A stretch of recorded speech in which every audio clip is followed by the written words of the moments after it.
بسم اللہ الرحمن الرحیم۔ محترم و مکرم سامعین گرامی، ہم میں سے بہت سے ساتھی ہیں، بہت سی ہماری بہنیں بھی ہوتی ہیں، بہت سے ہمارے بھائی ہوتے ہیں جن کو تہجد کی نماز کا بڑا شوق ہوتا ہے، بلکہ تمنا ہوتی ہے۔ نیک لوگوں کی عادت ہے، ہمارے نبی صلی اللہ علیہ وسلم کا طریقہ بھی رہا ہے تہجد پڑھنا۔ تہجد کے وقت ہمارے نبی صلی اللہ علیہ وسلم کے ارشادات سے یہ بات سمجھ میں آتی ہے کہ تہجد کا وقت انتہائی مقبولیت کا وقت ہوتا ہے۔ 2 رکعت 4 رکعت نماز پڑھ کر اللہ تبارک و تعالیٰ کے سامنے ہاتھ اٹھانا، اللہ کے سامنے اپنے آنسو بہانا، اللہ سے راز و نیاز کی باتیں کرنا، اپنے مسائل کو اللہ کے سامنے بیان کرنا، اپنی تکلیفوں کو اللہ تبارک و تعالیٰ کے سامنے ذکر کر کے بیان کر کے اپنی تکلیفوں کو اللہ سے دور کرانے کی دعا مانگنا، یہ انتہائی مقبول وقت ہوتا ہے دوستو بزرگوں، اس لیے تہجد پڑھنا چاہیے۔ اب یہاں سوال یہ ہوتا ہے، بہت سے ہمارے دوست کنفیوژن میں رہتے ہیں کہ تہجد کا وقت کیا ہوتا ہے، کب سے شروع ہوتا ہے، کب تک ہم تہجد پڑھ سکتے ہیں؟ تو میں آپ کو شروع کا بھی وقت اور آخری کب تک رہتا ہے اس بارے میں تھوڑا سا سمجھاتا ہوں تاکہ کنفیوژن ہمارا دور ہو جائے۔ دیکھیے، ہمارے نبی صلی اللہ علیہ وسلم کے عمل سے اور صحابہ کرام رضی اللہ تعالیٰ عنہ کے معمول سے یہ بات سمجھ میں آتی ہے کہ تہجد کا وقت عشاء کی نماز کے بعد سے شروع ہو جاتا ہے۔ تہجد کا وقت، بات کو سمجھنا آپ، تہجد کا وقت عشاء کی نماز کے بعد سے شروع ہو جاتا ہے۔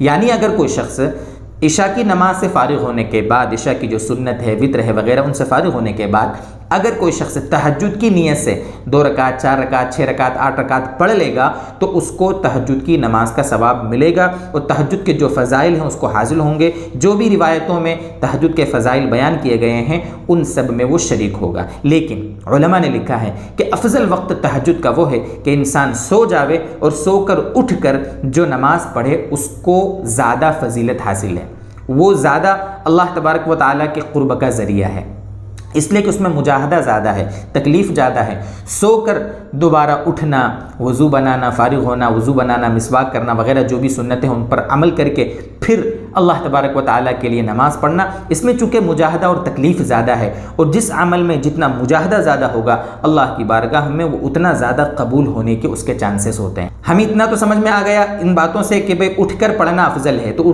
اٹھ کر ہم کب تک پڑھ سکتے ہیں؟ یہ بھی ایک بہت بڑا مسئلہ ہے۔ بہت سے لوگ ایسے ہوتے ہیں کہ فجر کی اذان کے وقت مسجد میں جاتے ہیں، اذان سے 5 منٹ 10 منٹ پہلے سمجھتے ہیں کہ ابھی جب تک اذان نہیں ہوئی تہجد کا وقت ہے، اور وہ تہجد کی نیت باندھ لیتے ہیں۔ حالانکہ ایسا نہیں ہے دوستو، آج کل تو ٹیکنیکل زمانہ ہے دوستو، ہر ایک کے پاس بڑا موبائل موجود ہے۔ آپ یہ ویڈیو دیکھ رہے ہیں بڑے موبائل میں، آپ بڑے موبائل کے اندر جو نماز کے اوقات بتانے کی ایپس ہیں آپ ان کو دیکھیں۔ اس سے پہلے ہم نے مستقل اس پہ 1-2 ویڈیوز بھی بنائے تھے، اس میں ہم نے لنک بھی شیئر کی تھی کہ بھئی 1-2 ایسی ایپس ہیں جو ہمارے موبائل میں ضرور ہونی چاہیے نماز کے اوقات بتانے کی۔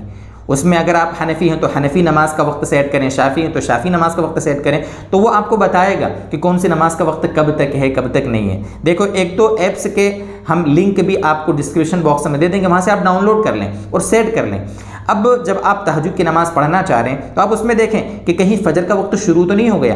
فجر کا وقت شروع ہو جانے کے بعد اب صرف فجر کی 2 رکعت سنت آپ پڑھ سکتے ہیں، سنت نفل، اس کے سوا کوئی بھی تہجد وغیرہ پڑھنا جائز نہیں ہے۔ ہاں قضا نماز پڑھ سکتے ہیں آپ، کوئی مسئلہ نہیں، لیکن تہجد کی نماز کا وقت فجر کی نماز کا وقت شروع ہونے سے پہلے ختم ہو جاتا ہے۔ ادھر تہجد کا وقت ختم ہوا، ادھر فجر کی نماز کا وقت اسٹارٹ ہو جاتا ہے، تو اس میں بھی غلط فہمی ہوتی ہے۔ رمضان کے مہینے میں بھی بہت سارے لوگ ہوتے ہیں بیچارے سحری کر کے آتے ہیں اور نماز کا وقت یعنی فجر کا شروع ہو جاتا ہے اور وہ آ کر کیا کر رہے ہیں کہ تہجد کی نیت باندھ رہے ہیں۔